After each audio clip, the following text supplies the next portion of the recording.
and welcome to this edition of Takeaway Tuesday, where we're going to continue our conversation with interviewer and trainer Kim Madden, where we're talking about developing your skills as a forensic interviewer. And again, if you like the content, please hit the subscribe button, the like button, so that you'll be notified of any future editions of Takeaway Tuesday.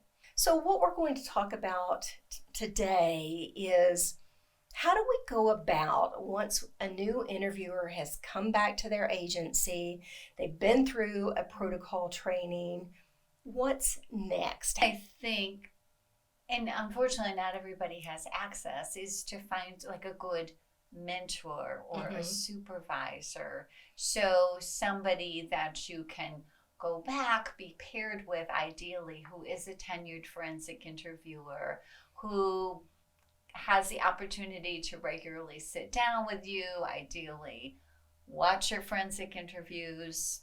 That is really essential, finding that person.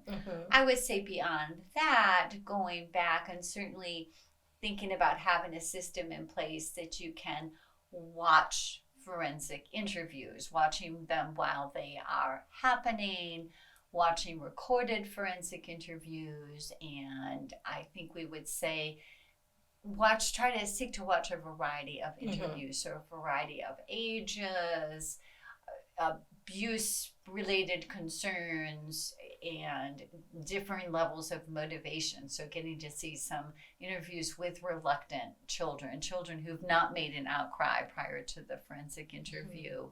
Certainly those would be some things. And I think when we think about watching, to watch intentionally, and this is where... Not passive watching. So again, thinking about if you're trying to develop the skill, we talked about that skill of narrative encouraging questions. So to intentionally watch, I'm going to watch this interview and I'm going to pay specific attention to all the narrative encouraging questions that I hear this interviewer articulate in the interview, and I'm going to pay attention to which ones are productive and try to learn. Maybe I can learn some additional questioning stems, some other strategies. Same thing with social support strategies. So it's whatever skill that you want to really focus on and try to learn about. I'm going to look at this interview. Certainly one of the things that NCAC has done is they do have a training for supervision. So they're training supervisors to provide that level of supervision. But unfortunately, there are many interviewers that they're it. They are the one interviewer at their center. So maybe if they can reach out to a neighboring center, or they work in a state where they're paired with a mentor, can be very helpful. What we also know is one of the things that is in our standards that we often participate in is peer review. But there's effective peer review and there's non-effective peer review. When we talk about effective peer review, how would you define that, Kim? So certainly I would say effective peer review, everybody has to have an equal share in that. So it's an opportunity to show your interview, but also an opportunity to provide feedback. I think most effective peer reviews, ideally the individuals participating have been given some training on things like providing feedback. I think you and I have said this a lot of times, peer review, people don't know how to give feedback. So I think that is key. And I think feedback has to be done safely, and because I think one of two unfortunate things can happen at either ends of the spectrum. Perhaps this interviewer really is needing some specific feedback, but the individuals at the peer review are afraid to give it. They don't want to offend. They don't want to hurt their feelings. And so it's just, that was just such a tough case. Nobody could have done that. You did great. Or at the other end, that the interviewer is made to feel like they didn't do anything right in the interview, and they leave peer review questioning their career choice, and it can be emotionally overwhelming and devastating. So I think peer review has to strike that balance.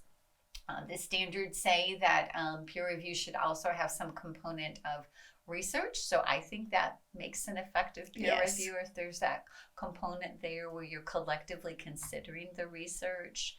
And again, I think peer review is just a part of it. You and I are on the same page. It doesn't take the place of supervision. No. And it wouldn't take the place of mentoring. So I love what you said about looking at a neighboring CAC. I think ideally we would love to see a system within state chapters, that there is a process for the state chapters to be able to provide a support network for new interviewers. So you're newly trained, say for example, in the state of Illinois, and you go back and you can go to your state chapter and you can see other interviewers perhaps in your area, tenured interviewers who are willing to provide that support.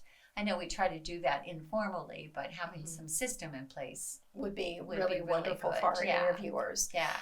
But one of the components, I think, of developing our skills, no matter how long you've been interviewing, is mapping our interviews. And mapping includes not only identifying the types of questions that we ask and noting how productive the responses are from the child, but also looking at how effective is that rapport building throughout the interview.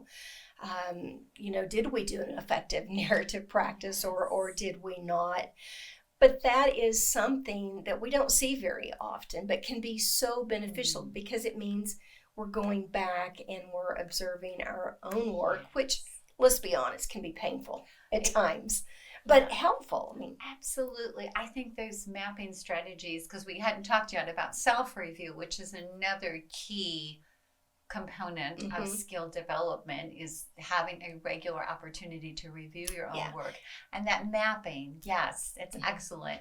Just to really kind of, where did that interview go from point A to point B? What were the questions? How effective was the rapport development? And I think if we can go through, it can be brutal and you can cringe. There's no such thing as a perfect interview. And when you find something that you did, I would say, instead of beating yourself up or, oh my gosh, I'm so terrible, it's an opportunity to learn. Because if we find it, if we see it, then we can envision an alternative response. So I think we can map, and then we can go and perhaps we can do a role play. I just mapped my interview, go to a mentor or supervisor. This is where things just went south in this interview. You talk about mapping. It went into the weeds, went off the highway, it veered in a direction I didn't want it to go in. And this is how I think I could have done it differently. Can I role play this? So mapping, I know you are a big fan of generating a transcript from your interview and looking at that. Yeah, these are all things and they take time, but it's time well invested. Yeah, and I think that goes back to, Kim, we had talked earlier about that oftentimes one of the barriers to developing skills is after that protocol training, not only is there monies for additional training, but are interviewers given the time for peer review, for supervision, for mentoring, for role playing, for actively watching other interviews, for mapping their interviews. And that is something else that needs to be built into the development of an interviewer, is being given the time. Because often I will hear from interviewers, we have 5, 6, 7 interviews a day at my center. There's no way I would be given time to do that. My thought is, if you're not given time to participate in the activities that Kim and I just talked in, that is detrimental to you as an interviewer. But I also think, Kim, that there is a challenge that, are we doing a disservice to the children that we interview if we don't engage in all of these activities? Because if we conduct, I hate to use the word bad interview, but if there's challenges with the interview, we could end up with faux results, which could be a child that has been maltreated says they haven't, or a child that has not been maltreated says they have, and both of those are equally bad. And again, not all children are going to disclose when they come into an interview, but for us to give the best service to a child, we need to engage in all of these activities. So if you want more information about the NCAC, what we're calling pathway training, so these are the deeper dives like you're talking about, please look at our website. And also we want to encourage you, there was a recent video series, I think a part 1 and a part 2, with the Southern Regional CAC, where several experts in the field of forensic interviewing were asked about how do you onboard a forensic interviewer, and there was a really great discussion with those individuals. We would encourage you to go to the Southern Regional CAC website, look at those 2 videos. It'll give you some really great information. And again, our appreciation and our thanks for being with us today.